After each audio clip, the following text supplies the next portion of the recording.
Merci d'avoir choisi votre télé préférée, Kolda TV. Kolda TV, c'est une télé qui est en ligne, que vous pouvez suivre en ligne. Il suffit de taper sur YouTube. En tout cas, vous aurez toutes les actualités qui se passent au niveau de la région de Kolda. Comme je vous l'avais dit, notre invité ce matin, c'est une invitée en tout cas de taille. Il s'agit bien sûr d'ambassadeur de l'État de Palestine au Sénégal. Il s'agit bien sûr de Moussé Safouat Ibrahim, qui est notre invité. Monsieur, bonjour. Bonjour. Voilà, vous êtes là à Kolda. Est-ce qu'on peut avoir une idée de votre visite à Kolda? En tout cas, c'est une deuxième visite en quelques mois. Donc c'est la suite de la première pour entamer les projets que nous avons engagés, à savoir une place baptisée au nom de doyen des prisonniers palestiniens, une belle place située sur la route nationale numéro 6, où les gens et surtout les jeunes élèves peuvent voir transformer ce lieu, non seulement en lieu de symbole, mais aussi un lieu aire de jeu, aire de repos et un lieu d'échange comme il se doit. Ça, on l'a inauguré hier en présence de monsieur le maire de la ville. Donc un projet qui était initié il y a quelques mois, hier elle a vu le jour. Et bien sûr, les travaux seront entamés progressivement. Deuxième projet, c'est à l'initiative également des jeunes de Kolda et de certains clubs de football, c'est d'organiser un tournoi de football avec la participation de 8 équipes des Benjamins de 12 à 16 ans. Chaque équipe a voulu porter le nom d'un héros palestinien et puis ils se sont donc mis en concurrence et le final était hier que j'ai eu l'honneur et le plaisir de parrainer ce final et même de jouer pendant 25 minutes un match de gala. Donc un signal fort de la part des jeunes de Kolda en solidarité avec la Palestine, avec son histoire, avec ses héros. Hier, c'était le final entre l'équipe de Yasser Arafat contre l'équipe de Karim Younes, le doyen des prisonniers. Et puis, c'est Karim Younes, l'équipe de Karim Younes qui a emporté 1-0. Et c'était l'occasion de parler aux jeunes et de leur remettre également les médailles, la coupe. Et c'est une belle initiative que nous souhaitons reprendre et toujours avec le partenariat de l'ambassade sans doute. On peut dire que c'était une belle finale hier. C'était une très belle finale. En tout cas, il y avait du monde. Il y avait du monde et j'étais très ravi de voir le nombre des jeunes de ce quartier Bouna, parce que ça s'est passé au terrain de Bouna. Je crois que c'est le deuxième terrain qui existe et nous sommes aussi là-dessus pour certaines réparations. Donc la Palestine souhaite aussi apporter un petit soutien pour refaire un peu les buts, etc. Donc voilà, ce sont des petites initiatives, mais porteurs de grands symboles et surtout de grandes mobilisations. Voilà, on va revenir un peu, un tout petit peu en arrière. Il s'agit bien sûr de la réalisation que vous êtes en train de faire ici à Bounakan. Est-ce qu'on peut avoir le coût de la réalisation? Je n'ai aucune idée. Nous avons participé dès le début à mettre en place, à mettre la première pierre de cet édifice. Ça serait en tout cas une belle place. Sous la forme, on s'est mis d'accord avec l'architecte que ça va prendre la forme d'une calebasse, instrument que les Sénégalais utilisent pour célébrer la joie de nouveau-nés, de mariage, etc. Donc c'est une place qui doit apporter la joie aux jeunes de ce quartier.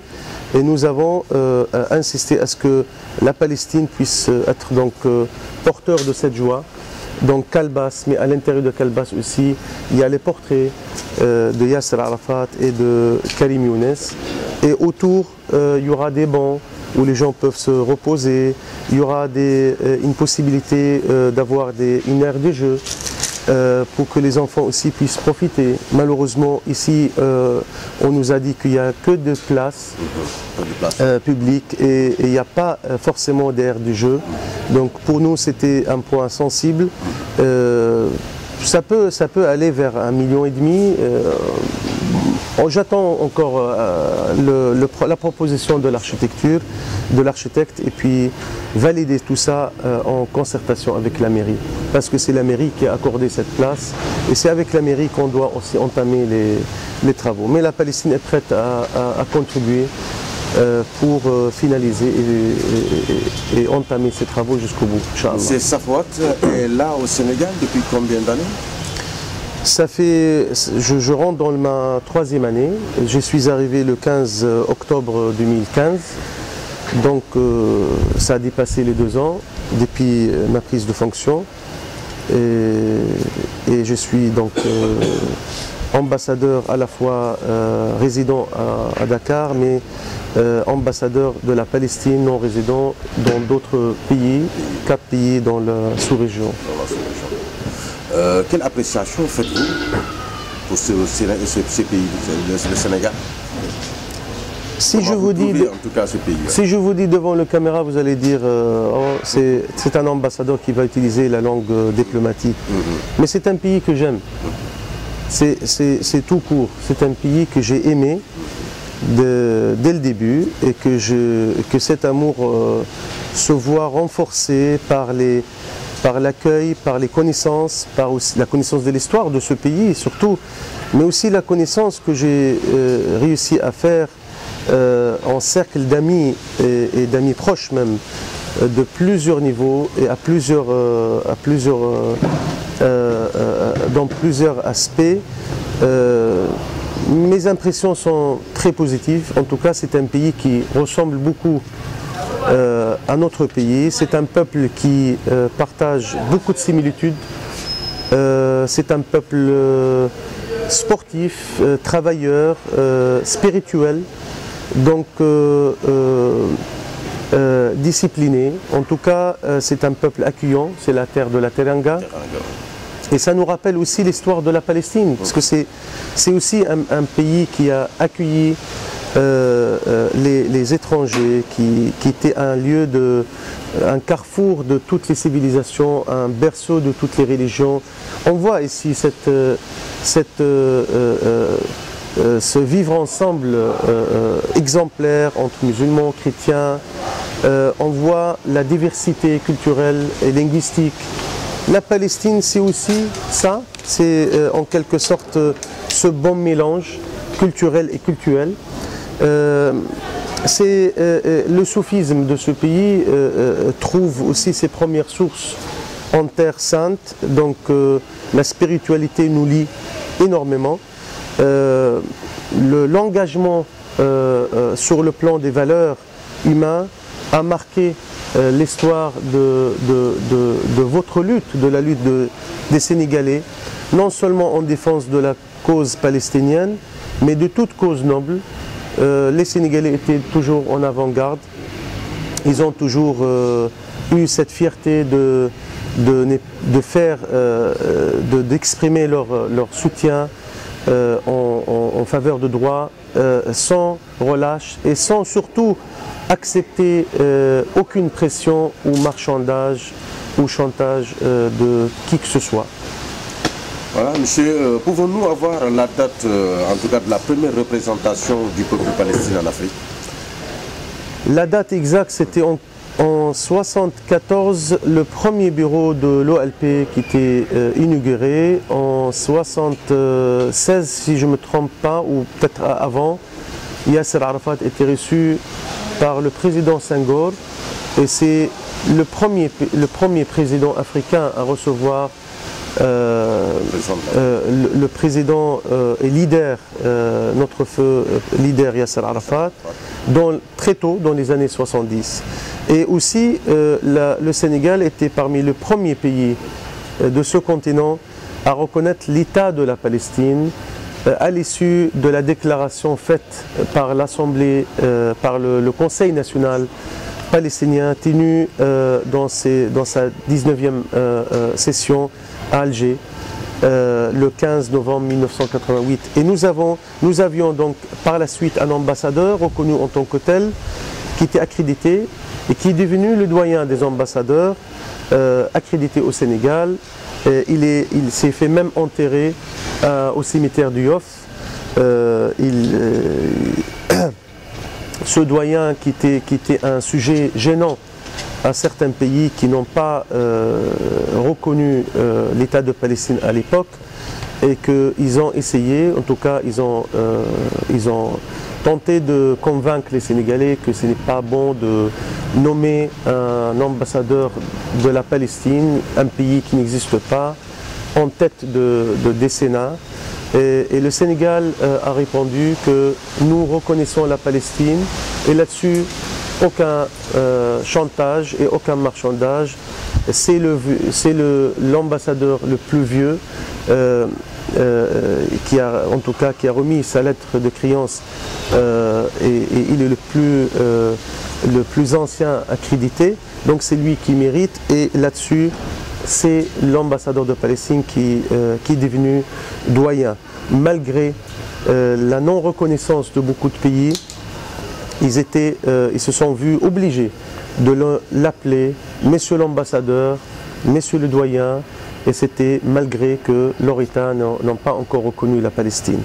Il ne faut pas oublier que le Sénégal présidait le comité le plus grand, le plus important des Nations Unies pour l'exercice des droits inaliénables du peuple palestinien, créé en 1976, et depuis le Sénégal se voit réélire, élire et réélire avec toujours la même confiance, et jouer en tant que président de ce comité la meilleure position d'un leader sur le plan international en défense de droits inaliénables du peuple palestinien. Il ne faut pas oublier non plus pas mal de choses, mais par exemple Yasser Arafat s'est vu attribuer le passeport diplomatique sénégalais. Il l'a rendu un peu le dos contre le mur, le dos au mur, et comme l'humanité entière, avant-hier si vous l'avez suivi, a voté à 2/3 des pays de la planète contre cette décision. Et 2 jours avant, l'Égypte, qui avait proposé un projet d'une résolution au sein du Conseil de sécurité, soutenu par 8 autres pays dont le Sénégal, cela a fini par un vote de 14 pays favorablement à condamner tout changement visant le caractère démographique, juridique et géographique du statut de la ville de Jérusalem, considérée par la communauté internationale comme une ville occupée, faisant partie des territoires occupés depuis 1967, normalement censé être la base fondamentale d'une coexistence entre 2 pays. Ce changement dans les propos de Donald Trump était peut-être aujourd'hui un bienfait pour secouer un petit peu la communauté internationale et pour rendre certains pays plus efficaces. Et puisque maintenant Trump a perdu son rôle de parrain de ce processus, donc il n'est plus une partie neutre devant nous et devant la communauté internationale. Il a perdu ce rôle d'intermédiaire fiable. Et puis je dois vous rappeler que plusieurs sommets ont eu lieu au Caire, à Istanbul et même à Rabat, dont le sommet le plus important, le sommet islamique, dans sa session extraordinaire sur Jérusalem, sur l'appel de président turc. Tous ces sommets et tous ces mouvements récents et dans le vote de l'Assemblée générale ont renforcé cette prise de conscience et la nécessité de s'impliquer davantage pour régler la question palestinienne et sauver la question de deux États. S'il y a cette solution, s'il n'est pas encore assassiné par la déclaration de Trump, et par l'arrogance des politiques et pratiques colonialistes israéliennes. Netanyahou hier, il a dit, avec culot, il dit cette décision de l'Assemblée générale, on la jette dans la poubelle de l'histoire. Donc on l'écrase et voilà. Donc quelle arrogance, quelle arrogance. Jérusalem était toujours la capitale réclamée par les Palestiniens depuis 100 ans. C'était toujours le centre de la Oumma islamique, le premier lieu de pèlerinage pour les chrétiens. Et ce n'est pas aux mains de Trump où son sort n'est pas décidé, en tout cas par n'importe quel État. Ça restera inscrit dans la lutte du peuple palestinien et dans ses revendications légitimes. Et c'est le peuple palestinien qui va faire échouer toutes ces tentatives d'éradiquer sa présence sur sa terre et puis faire triompher le droit, tôt ou tard. Monsieur Safouat, vous êtes ambassadeur de l'État de Palestine au Sénégal, au Cap-Vert, en Gambie, en Guinée, en Guinée-Bissau. Comment gérez-vous tous ces pays? Difficilement, avec un cadre peu nombreux, un effectif qui n'est pas assez important pour couvrir bien comme il faut tous ces pays, mais on s'active, hein, on a déjà mis une bonne énergie, on mettra encore toute l'énergie possible pour servir la Palestine bien comme il faut dans tous ces pays et au-delà de ces pays. Tout simplement, nous faisons notre devoir, c'est la Palestine qui nous porte, plus que nous l'apportons, grâce à cette solidarité de ces pays et de grandes parties des pays d'Afrique. La Palestine continue à se battre. Sur le plan diplomatique, nous sommes vraiment accueillis par tous ces peuples, par tous ces pays, sans aucune difficulté. Il suffit juste de se rendre, de parler, d'expliquer les faits. Et là-dessus, nous n'arrêtons pas de transmettre les messages par tous les moyens, par tous les canaux. Récemment, je suis allé avec une délégation en Guinée-Bissau pour transmettre au nom de notre direction des messages politiques à haut niveau. Et on était accueillis par le Premier ministre et d'autres ministres aussi. Et des voyages prévus aussi dans les autres pays. C'est effectivement pour resserrer les rangs, renforcer notre visibilité diplomatique et soutenir surtout, et continuer à soutenir les valeurs sublimes de cette cause et s'assurer de la continuité de ces liens historiques avec tous ces pays, avec tous ces peuples, Inch'Allah. Nous sommes au terme de l'entretien. Ma dernière question, c'est juste voir jusqu'où comptez-vous aller avec la jeunesse coldoise? Jusqu'au bout. Vous savez, nous sommes en phase de rajeunir un petit peu nos institutions en Palestine. Il y a beaucoup de diplomates jeunes. Moi personnellement, j'ai bientôt 45 ans. Donc la jeunesse fait partie automatique et naturelle de notre tendance et de nos actions. Nous sommes un peuple très jeune aussi, comme le peuple sénégalais, un autre point en commun. Donc les activités avec les jeunes ne s'arrêteront pas à Kolda, ne s'arrêteront pas à ces activités sportives. Ils doivent être développés, ils doivent être réfléchis, en tout cas en concertation avec les acteurs locaux dans la mairie. On pourra trouver toujours des zones nouvelles et des perspectives nouvelles, mais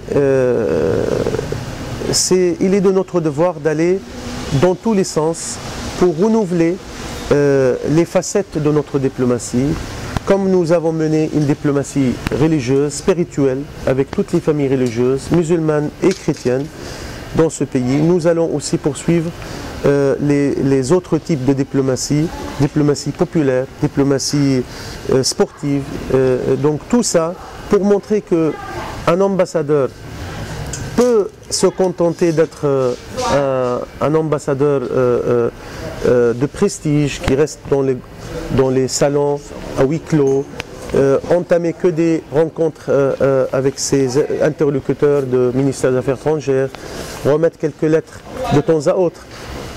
Et il y a aussi d'autres types d'ambassadeurs où ils sont condamnés comme moi de défendre une cause difficile et une cause noble. Donc on ne peut pas être réduit à une diplomatie classique. Il faut qu'on se mobilise. Nous savons qu'il y a beaucoup de choses à faire. Nous savons que le peuple sénégalais est solidaire naturellement, aimant la Palestine, gardant la Palestine dans sa foi, mais peut-être aussi ils ne sont pas assez informés. Donc il est de notre devoir, et surtout de mon devoir, d'échanger avec toute catégorie de ce peuple et de sa direction, et renforcer donc la connaissance et l'image dans les deux sens. Hein. C'est aussi avec la Palestine que je dois faire pour transmettre la véritable contenu historique et culturel de ce pays. Je dois défendre le Sénégal auprès de la Palestine. Je dois aussi transmettre les images des grandes figures de l'histoire sénégalaise. C'est ce que nous sommes en train de faire, car les grandes figures de l'histoire du Sénégal seront intégrées bientôt dans nos manuels scolaires. Cheikh Ahmed Bamba,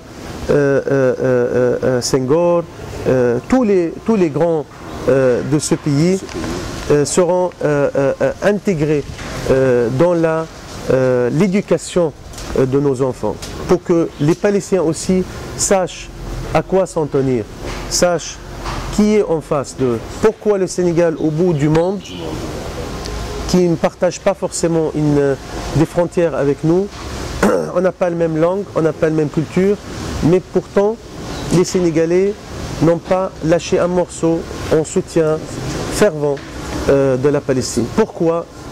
Comment on explique cette solidarité? Il est de mon devoir de dire à mes compatriotes que le Sénégal est un pays de grande valeur, est un pays de grande histoire, est un pays spirituel, est un pays qui défend ses propres valeurs en étant aligné aux droits palestiniens. Donc voilà, l'échange dans les deux sens, échange des messages et des images et renforcer la connaissance. Voilà, M. Safouat Ibrahim, merci en tout cas d'avoir accepté notre invitation. Je vous rappelle que vous êtes ambassadeur de l'État de Palestine au Sénégal, au Cap-Vert, en Gambie, en Guinée et en Guinée-Bissau. Là, Télé Kolda TV vous remercie. Merci beaucoup de m'avoir invité. Merci beaucoup. Ndiarama. Voilà, Ndiarama. Voilà, merci.